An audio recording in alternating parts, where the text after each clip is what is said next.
means that one portion was left for the magnetic effect of current, that is the force between two parallel current carrying conductor. One thing is here that whenever the current passes through two parallel conductors, suppose conductor 1 and conductor 2, the wire 1 and wire 2, which are carrying the current I1 and I2, what will be the force experience in between them? You must be thinking force is either it is experiencing between them or not. The important thing is that whenever the current passes through the conductor, magnetic field is created around it. And magnetic intensity at a point, magnetic field strength at a point due to infinitely long straight conductor, this formula you know it, that is B equal to mu naught by 4 pi 2 I upon R. You know this is from the infinitely long straight conductor, magnetic field is created. So this is also creating the magnetic field and conductor 2 is also creating the magnetic field. So our part is that how much force is experienced between them. What is the nature of that force in between the two current carrying conductors? Here what we have taken, two long straight conductor, two long straight wire which is infinitely long, straight wire, they are kept parallel to each other and smaller is the separation between the two conductors. All of you are clear? One by one you think it. The conductor 1 carries current I1 and the conductor 2 carries current I2. So as the conductor 1 carries current I1, it must be producing the magnetic field around it. So what will be the magnetic field created by this conductor I1? Suppose if you think for that, if you just keep your hand, right hand like that and the thumb is indicating the direction of the current, the direction along which the other fingers curl gives the direction of the magnetic field lines. If you select any point, that magnetic field will be directed inward. In this case, the magnetic field is directed inward on the right side. If you think for the right side, you will be finding like that. So that magnetic field is represented by B1 because B1 means that is the magnetic field created by the conductor 1. That is represented by cross mark, directed inward. So here you can get the magnetic field B1 that is directed inward. Here also you get the magnetic field directed inward. So means to tell the magnetic field which is created by the conductor 1 near the conductor 2, that is the B1, that is directed inward. So that you know that what is the magnetic field created by the conductor 1 near the conductor 2 is equal to B1 equal to mu naught by 4 pi 2 into I1 upon R, and that is perpendicular and directed inward. This is the magnetic field created by the conductor 1. The first conductor is creating the magnetic field, that is B1. On the same manner, what happens here? Because conductor 2 is also carries current I2 and this conductor 2 is kept in the magnetic field created by the conductor 1. So that means to tell that this I2 is kept in the magnetic field created by the conductor 1. And you know one formula, whenever the current carrying conductor is placed in a magnetic field, force is experienced on that current carrying conductor and that is ILV sine theta. You must be knowing that is ILV sine theta. Here in this case what happens here? Because the magnetic field is directed inward and the current is flowing upward and force must be experienced on it. So how much force will be experienced on the conductor 2? That can be determined by, that is Fleming's left hand rule. Or we can, the magnitude of that force experience on the conductor 2 is equal to F2 equal to B1 I2 into L, because ILB sine theta, here theta is 90 degree, so ILB sine theta or BIL. B is the magnetic field near the conductor 2, that is the B1, and the current flowing through the conductor 2, that is I2, and the length of the conductor, if you think it, that is the L, that is B1 I2 L, is the force experienced on the conductor 2. So what will be the direction of that force?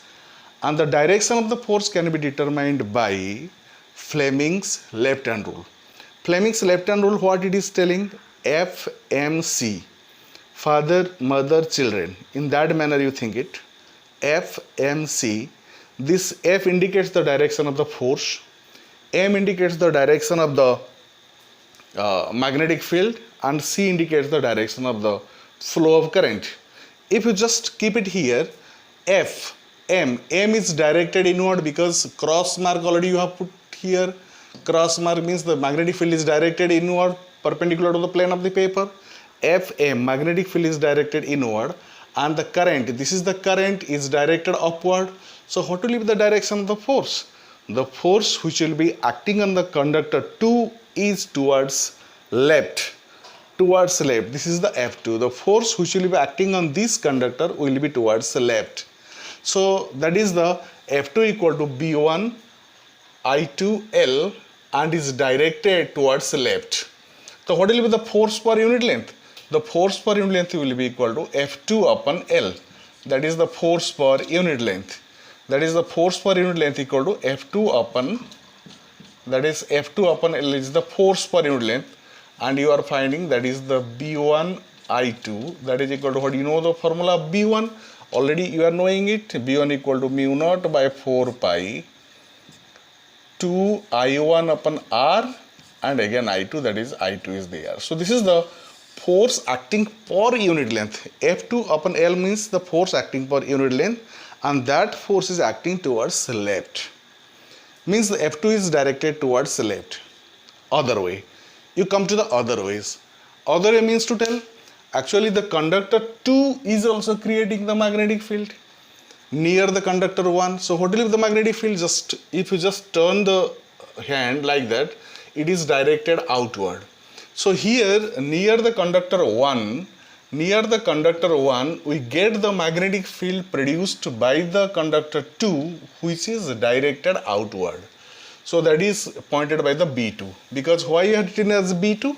So B2 is nothing but the magnetic field created by the current carrying conductor I2. Second conductor is producing the magnetic field V2, and that is directed outward. The same length, same quantity you can get it, the B2 equal to how much will be the B2? So B2 will be equal to, and that B2 will be equal to mu naught by 4 pi 2 I2 upon R, because I2 current is flowing through the conductor 2. On the same manner, what will be the force acting on this first conductor? The force which will be acting on it will be F1, that is equal to B2, that is the magnetic field here, then I1, the current flowing through the first conductor, and length of the conductor, that is the L, because both the lengths we are considering the same. So what will be the, what is the force per unit length? So F1 by L, that will be equal to B2 equal to mu naught upon 4 pi and 2 I2 upon R into I1.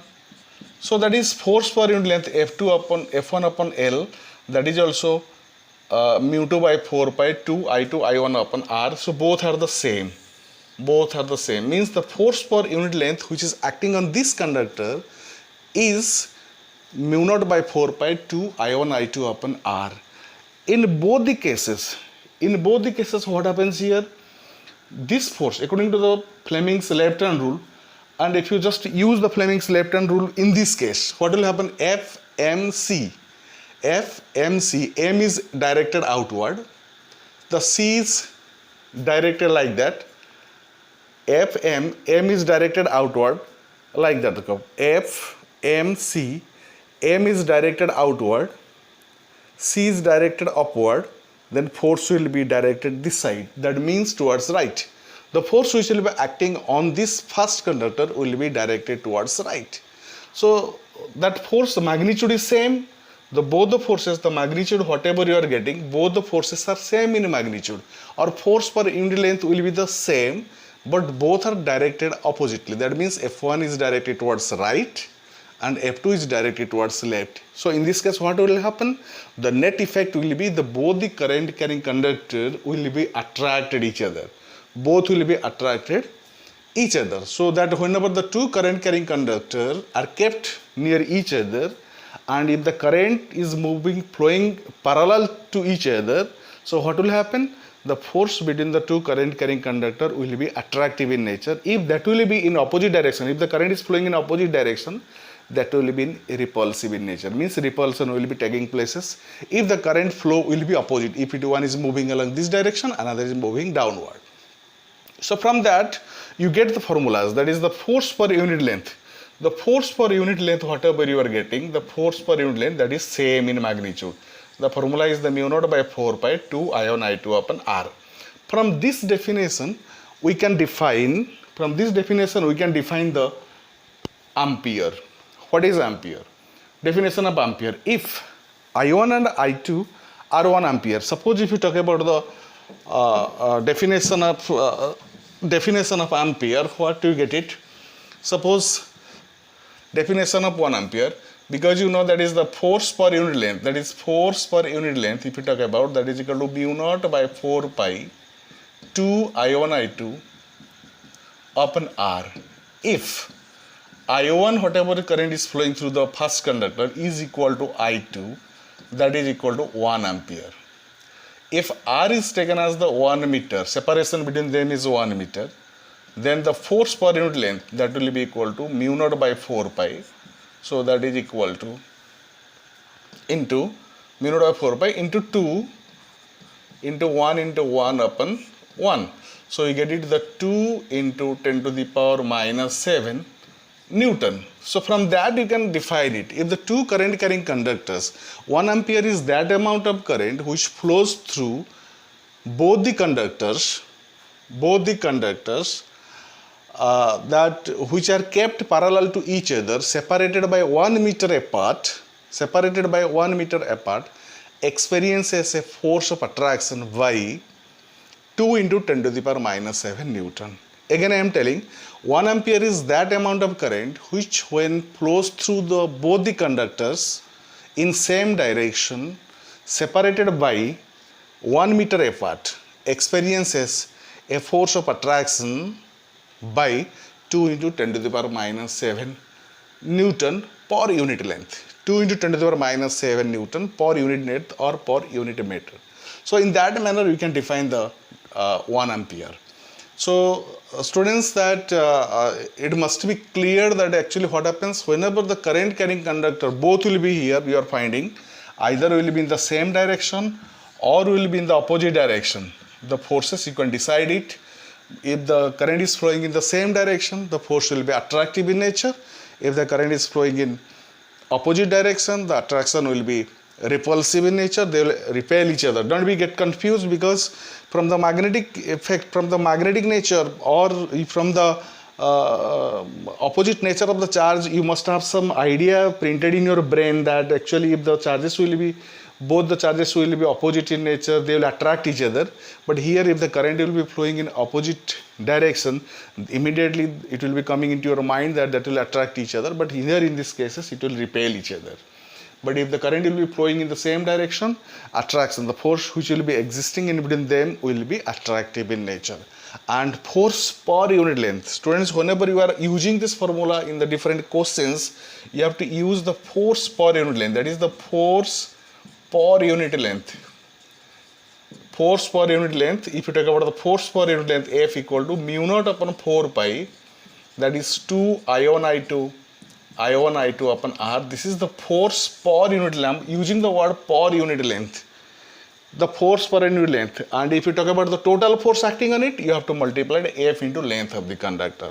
Simply F into L is actually the net force, but force per unit length equal to mu naught by 4 pi 2 ion I2 upon R. This is all about the force between the two parallel current carrying conductor.